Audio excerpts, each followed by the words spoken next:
Em um mundo repleto de incertezas e tumultos, onde cada dia parece trazer novos desafios e crises, o que nos mantém de pé? A verdadeira calma não é um estado inatingível, mas uma habilidade que, quando cultivada, tem o poder de transformar o caos em clareza. Imagine por um momento mergulhar em um oceano de serenidade, mesmo quando as ondas da vida ameaçam nos derrubar. No vídeo de hoje, vamos explorar 7 segredos do estoicismo, que não apenas nos guiarão a uma mente mais calma, mas também nos permitirão manter o controle sob pressão. Nosso ponto de partida é a luta interna, essa batalha silenciosa que muitos enfrentam quando tudo à sua volta parece desmoronar. Sentimos a pressão, a ansiedade e muitas vezes a impotência diante do que não podemos controlar.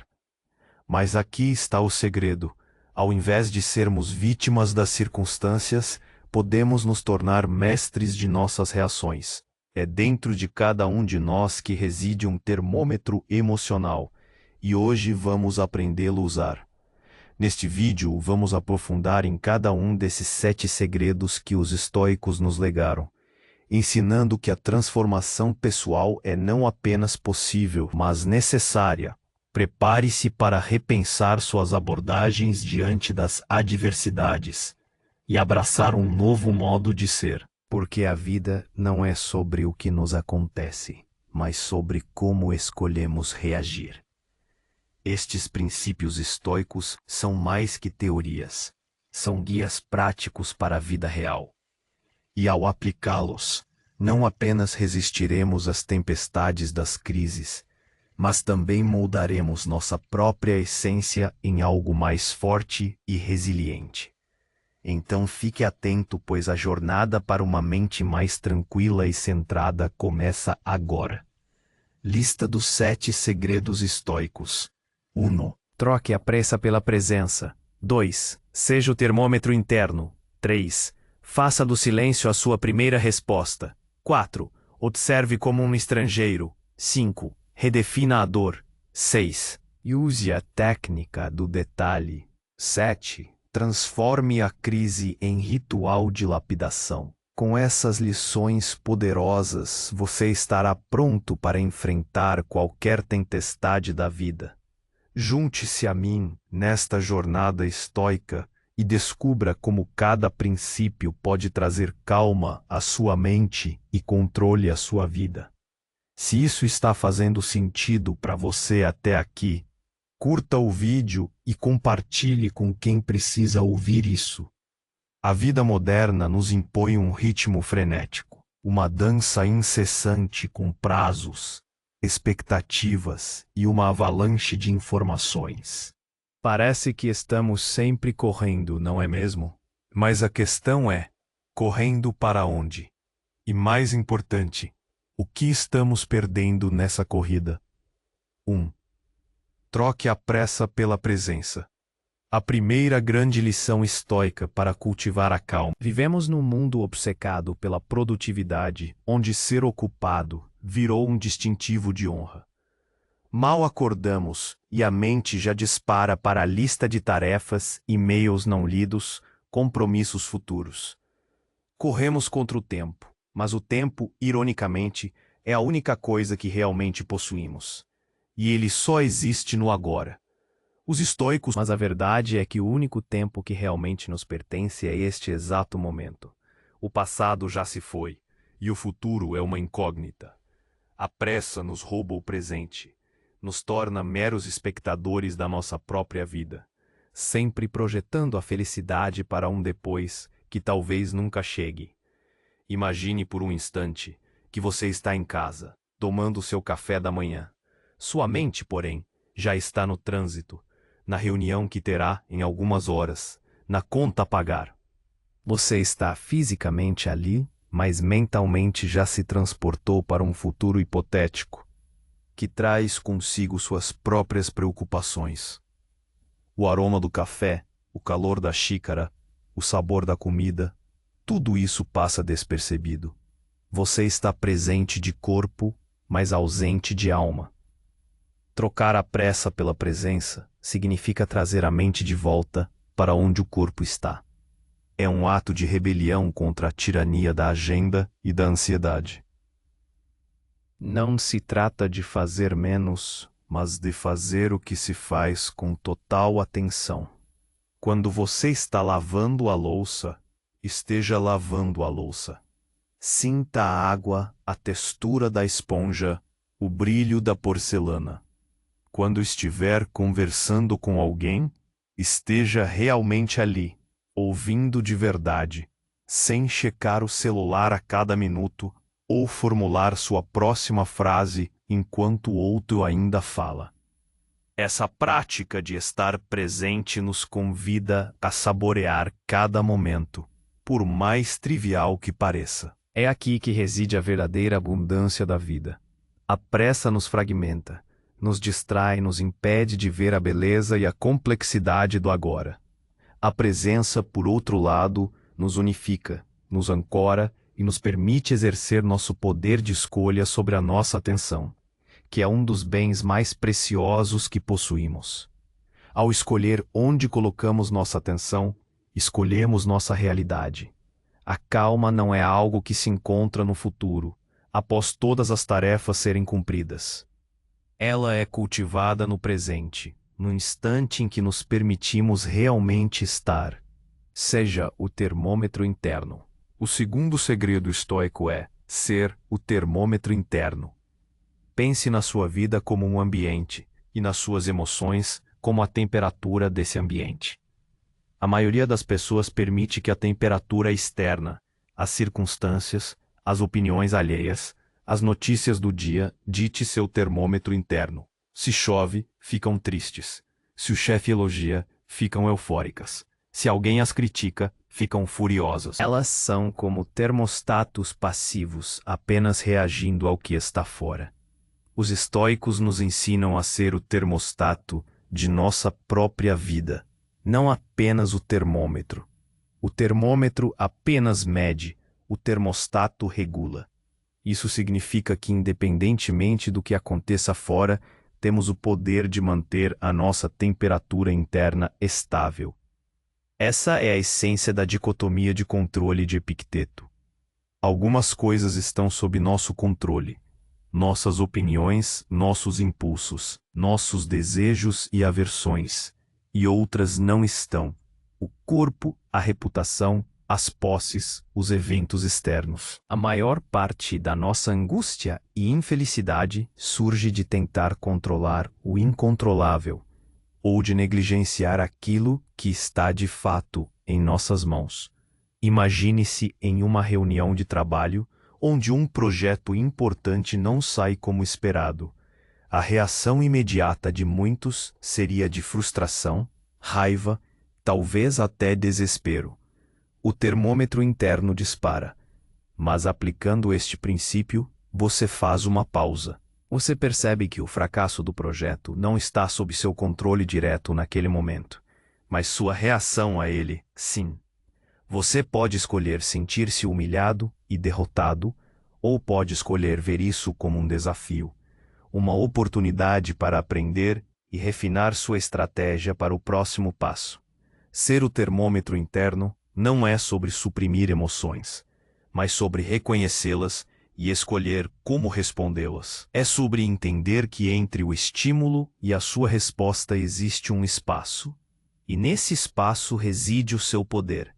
É ali que a liberdade estoica se manifesta. Você pode sentir raiva, sim, mas não precisa ser a raiva. Você pode sentir medo, mas não precisa ser o medo. Você pode observá-los, questioná-los, e então decidir qual ação ou não ação é a mais virtuosa e racional. Isso se manifesta no cotidiano quando um comentário aleatório nas redes sociais tenta te desestabilizar. Em vez de entrar na discussão impulsivamente ou remoer a ofensa, você escolhe se é produtivo dar atenção àquilo. Quando o trânsito está insuportável, ao invés de buzinar e se estressar, você usa o tempo para ouvir um podcast ou simplesmente observar a paisagem, aceitando o que não pode mudar. Ao dominar seu termômetro interno, você se torna invulnerável às flutuações externas, construindo uma fortaleza de calma e resiliência inabaláveis, independente do clima que sopre lá fora. Faça do silêncio a sua primeira resposta.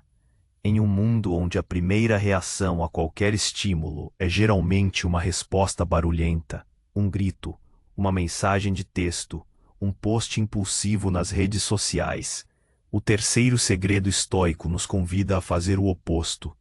Faça do silêncio a sua primeira resposta.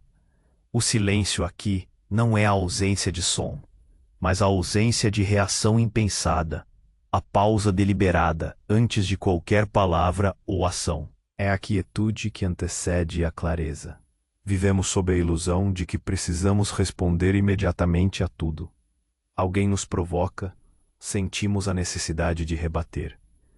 Uma notícia nos choca, sentimos a urgência de expressar nossa indignação. Uma tarefa urgente surge, sentimos a pressão de agir sem pensar. Essa impulsividade nos leva a cometer erros, a dizer coisas das quais nos arrependemos, a reagir de formas que não nos servem nem ao nosso propósito. Os estoicos compreendiam o poder da reflexão. Marco Aurélio nos lembrava que a principal coisa é não se perturbar, pois tudo acontece de acordo com a natureza universal, e em pouco tempo você não será ninguém em lugar nenhum, como Adriano e Augusto. Essa perspectiva de distanciamento, de contemplar a transitoriedade de tudo, nos oferece a sabedoria de não reagir impulsivamente. O silêncio nos dá esse espaço. É um momento precioso, onde a razão pode intervir antes que a emoção tome o controle. Pense em uma situação comum. Você recebe um e-mail ríspido ou uma crítica injusta. A primeira inclinação é formular uma resposta igualmente agressiva ou defensiva. Mas e se em vez disso, você respirar fundo, fechar o e-mail por 10 minutos ou até por 1 hora? Esse silêncio forçado permite que a adrenalina baixe, que a emoção esfrie e que sua mente racional comece a trabalhar. Muitas vezes, ao revisitar a situação após essa pausa, a raiva diminuiu e uma resposta mais construtiva, calma e eficaz surge naturalmente. Este princípio se aplica não apenas a conflitos, mas a qualquer momento de pressão. Quando confrontado com uma decisão difícil, em vez de se apressar, o silêncio convida à ponderação. Em vez de preencher cada lacuna em uma conversa, ele nos ensina a ouvir de verdade, a absorver o que é dito, a compreender antes de ser compreendido. O silêncio antes da resposta é um ato de autodisciplina e autodomínio. Ele nos capacita a agir com propósito em vez de apenas reagir. É um lembrete de que o poder não está em quão rápido você reage, mas em quão bem você escolhe sua resposta. É no silêncio que se forja a verdadeira sabedoria. Observe como um estrangeiro. A quarta sabedoria estoica é observar como um estrangeiro. Imagine que você chegou a uma cidade nova, completamente desconhecida. Você não tem preconceitos sobre seus costumes, não tem laços emocionais com seus habitantes ou suas paisagens. Você simplesmente observa, vê os fatos, as interações, as estruturas, sem o peso da história pessoal ou da expectativa. É com essa mesma lente desapegada que os estoicos nos encorajam a ver as situações da nossa própria vida. Nossa tendência natural é envolver tudo o que acontece com uma camada espessa de julgamentos, emoções e narrativas pessoais. Um atraso no metrô não é apenas um atraso, é o universo conspirando contra mim, ou que absurdo, meu dia está arruinado.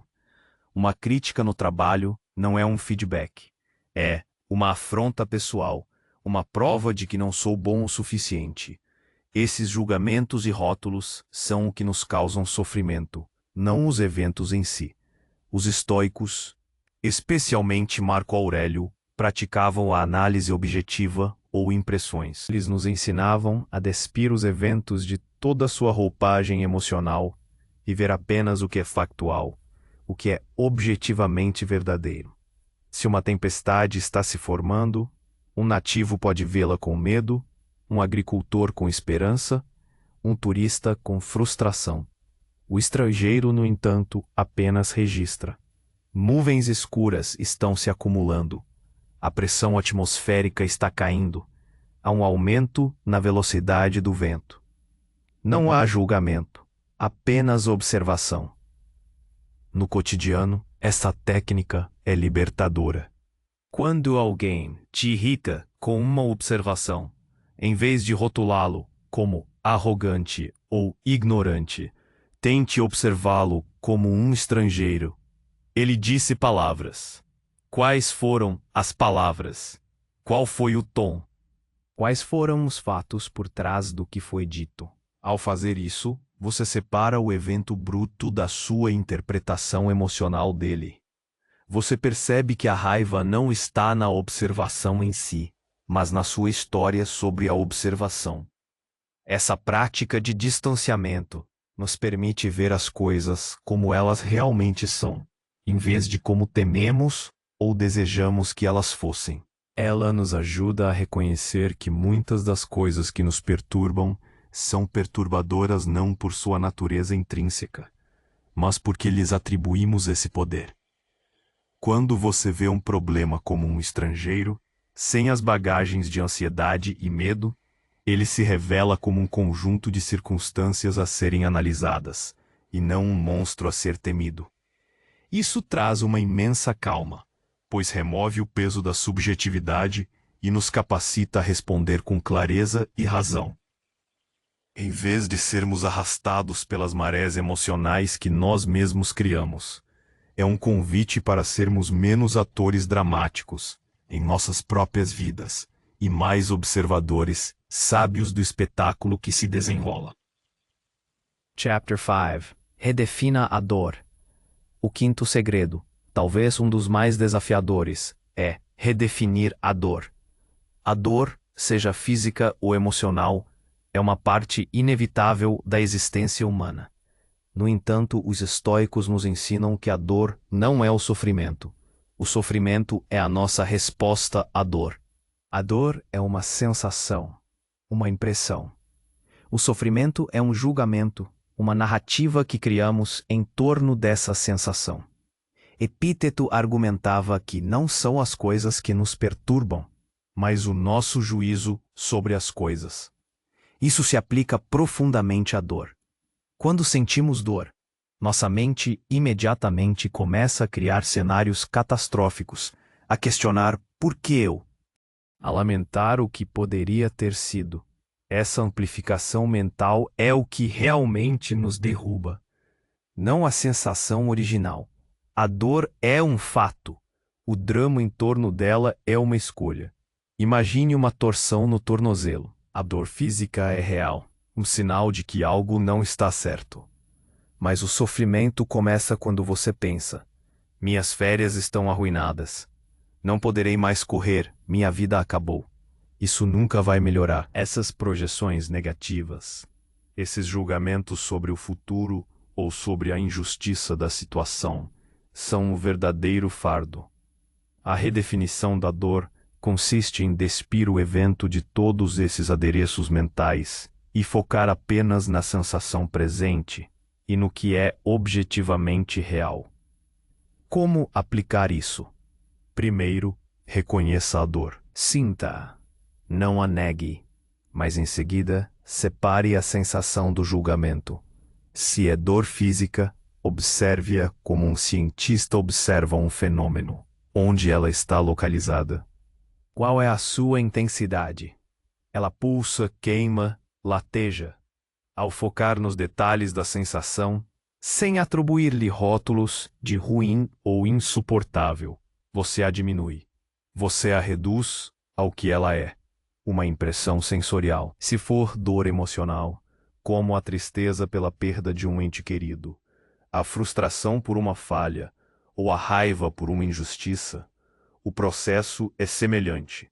Reconheça a emoção, sinta-a, mas então, Questione os julgamentos que a acompanham. É realmente o fim do mundo. Há algo que posso aprender com isso? Essa raiva está me ajudando a agir de forma eficaz. Redefinir a dor não é sobre ser insensível ou reprimir sentimentos. É sobre cultivar uma relação mais sábia e menos reativa com eles. É sobre aceitar o que não pode ser mudado, a existência da dor, e mudar o que pode ser mudado, nossa perspectiva e resposta a ela. Ao fazer isso, transformamos o fardo da dor em uma oportunidade para praticar a resiliência, a aceitação e a força interior. A verdadeira liberdade não é a ausência de dor, mas a capacidade de enfrentá-la sem ser destruído por ela, forjando uma mente mais calma e um espírito inquebrantável. Usa a técnica do detalhe.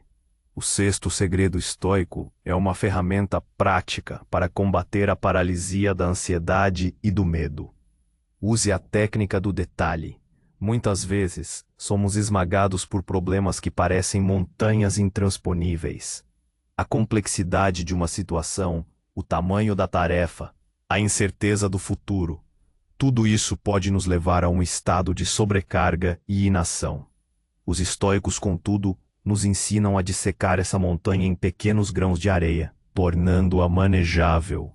Essa técnica se baseia na ideia de que a maioria das nossas preocupações é abstrata e grandiosa. Nós nos preocupamos com o fracasso do projeto, o colapso financeiro, a doença, a vida inteira. Mas essas são abstrações. O que realmente existe é uma série de pequenos passos, um conjunto de circunstâncias específicas, um detalhe aqui, outro ali. Marco Aurélio era um mestre nisso, questionando a verdadeira natureza das coisas, despojando-as de suas aparências imponentes, para ver o que elas eram em sua essência. Pense em um estudante que precisa entregar um trabalho de conclusão de curso. O pensamento, tenho que escrever 50 páginas e defender um projeto, pode ser paralisante. A ansiedade cresce, mas, aplicando a técnica do detalhe, o estudante não pensa mais no todo. Ele pensa: hoje vou pesquisar um artigo. Amanhã vou escrever um parágrafo da introdução. Depois de amanhã, vou revisar a bibliografia. Cada tarefa, vista em seu detalhe, é pequena, viável e menos assustadora. Essa técnica não é apenas para tarefas, é para medos também. Se você está preocupado com o futuro financeiro, não se perca na abstração de falência. Dots. Pergunte-se: qual é o próximo detalhe que posso resolver agora? Talvez seja revisar um gasto no orçamento, fazer uma ligação ou aprender uma nova habilidade. Ao focar no detalhe tangível e no próximo passo, você desmantela o monstro abstrato do medo em uma série de ações concretas e gerenciáveis. No contexto das crises, a técnica do detalhe é poderosa. Diante de uma crise global ou pessoal, é fácil se sentir impotente. Mas o que está ao seu alcance? Talvez você não possa resolver a crise econômica mundial, mas pode detalhar suas despesas e receitas. Não pode curar uma doença complexa, mas pode focar no próximo medicamento, no próximo exercício de fisioterapia, na próxima consulta. Ao focar nos detalhes, você traz o controle de volta para onde ele realmente pertence, em suas ações presentes. Essa abordagem não apenas reduz a ansiedade ao tornar os problemas mais acessíveis, mas também promove a ação. Em vez de ser paralisado pela vastidão da tarefa, você é impulsionado por uma série de pequenas vitórias. A calma surge da clareza, e a clareza nasce da capacidade de desmembrar o complexo em seus componentes mais simples. Ao usar a técnica do detalhe, você transforma o inatingível em uma sequência de pequenas conquistas, construindo sua resiliência e seu senso de controle, um passo minúsculo de cada vez. 7. Transforme a crise em ritual de lapidação. O sétimo e último segredo estoico, e talvez o mais transformador, é transformar a crise em ritual de lapidação. Ninguém gosta de crises. Elas são incômodas, dolorosas, assustadoras. Queremos que a vida seja um mar de calmaria, sem ondas. Mas os estoicos nos ensinam que a adversidade não é um desvio no caminho. É o próprio caminho para a virtude e a força. A crise não é algo a ser evitado a todo custo, mas sim um cadinho, um fogo que nos refina em um diamante. Sua beleza e dureza não surgem de condições amenas, mas da imensa pressão e calor a que é submetido nas profundezas da terra. Da mesma forma, nosso caráter não é forjado na zona de conforto, mas nos momentos de maior desafio. Sêneca era enfático. Não há maior adversidade do que não ter adversidade para suportar. Ele via as dificuldades como oportunidades divinas para a alma testar sua própria força. No mundo moderno, somos tentados a evitar qualquer forma de desconforto. Buscamos soluções rápidas, analgésicos para a dor, distrações para o tédio. Mas ao fazer isso, perdemos a oportunidade de crescimento. A crise, seja ela um revés profissional, uma dificuldade de relacionamento, uma perda pessoal ou um desafio de saúde, é um convite, muitas vezes brutal, para olharmos para dentro, questionarmos nossas premissas e fortalecermos nossa resiliência. É um ritual de lapidação, onde arestas são aparadas e a verdadeira essência emerge. Como transformar uma crise em um ritual de lapidação? Primeiro, aceite-a. Em vez de lutar contra a realidade do que está acontecendo, reconheça-a. Isso não significa gostar, mas sim aceitar que é o ponto de partida. Segundo, busque o aprendizado. Pergunte-se: o que esta situação está me ensinando? Que virtudes posso praticar agora? Paciência, coragem, sabedoria, justiça. A crise se torna um campo de treinamento para a alma. Terceiro, coloque-se à prova. Use a crise como uma oportunidade para agir de forma diferente, para ser a pessoa que você aspira a ser. Se a crise te causa medo, pratique a coragem. Se te causa raiva, pratique o perdão ou a calma. Um exemplo prático: você perde o emprego.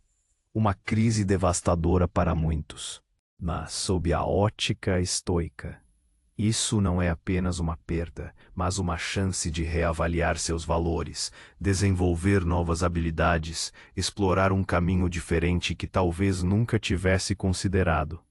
É a oportunidade de demonstrar sua resiliência, sua capacidade de se adaptar, de buscar soluções, de manter a dignidade e a serenidade em meio à incerteza. A demissão se torna não um fim, mas um catalisador para um novo começo, um momento de profunda autodescoberta e fortalecimento. Ao abraçar essa perspectiva, a crise deixa de ser um inimigo a ser temido e passa a ser um mentor, um mestre que nos empurra para além de nossos limites percebidos. Ela se torna um rito de passagem, um processo ativo de refinamento de quem somos. É nesse fogo da adversidade que a verdadeira calma e o controle inabalável são forjados, nos preparando não apenas para sobreviver às tempestades, mas para emergir delas mais fortes, mais sábios e mais autênticos do que éramos antes. A vida, afinal, não nos acontece. Ela nos molda. E a crise é uma das ferramentas mais poderosas desse processo de lapidação. Agora, chegamos ao fim da nossa jornada pelos 7 segredos estoicos para cultivar a calma e manter o controle sob pressão. Cada um desses princípios é um convite para você não apenas resistir às tempestades da vida, mas para usar a força delas para moldar a sua própria essência. O silêncio se torna a sua fortaleza, e cada desafio se converte em uma oportunidade para que você se lapide. A vida continuará a nos apresentar incertezas, tumultos e desafios. Isso é inevitável. Mas o que está em nosso poder, sempre, é como escolhemos reagir. Podemos ser vítimas das circunstâncias, ou podemos nos tornar mestres de nossas respostas, usando a sabedoria ancestral do estoicismo para construir uma fortaleza interna inabalável. Pois, como Marco Aurélio nos ensinou, você tem poder sobre sua mente, não sobre eventos externos. Perceba isso e você encontrará força. Não se trata de eliminar o caos do mundo, mas de encontrar a calma no centro do seu próprio ser, independentemente do que aconteça fora. Então, com qual desses segredos você vai começar a sua lapidação pessoal hoje? O que você fará, a partir de agora, para transformar cada desafio em um ritual de fortalecimento? Se este vídeo te inspirou, não se esqueça de curtir, se inscrever no canal para mais conteúdo como este e compartilhar com alguém que precisa ouvir essa mensagem. Deixe seu comentário abaixo. Qual desses segredos mais ressoou com você? E qual ação prática você vai aplicar na sua vida a partir de hoje? Sua reflexão é muito importante para nós.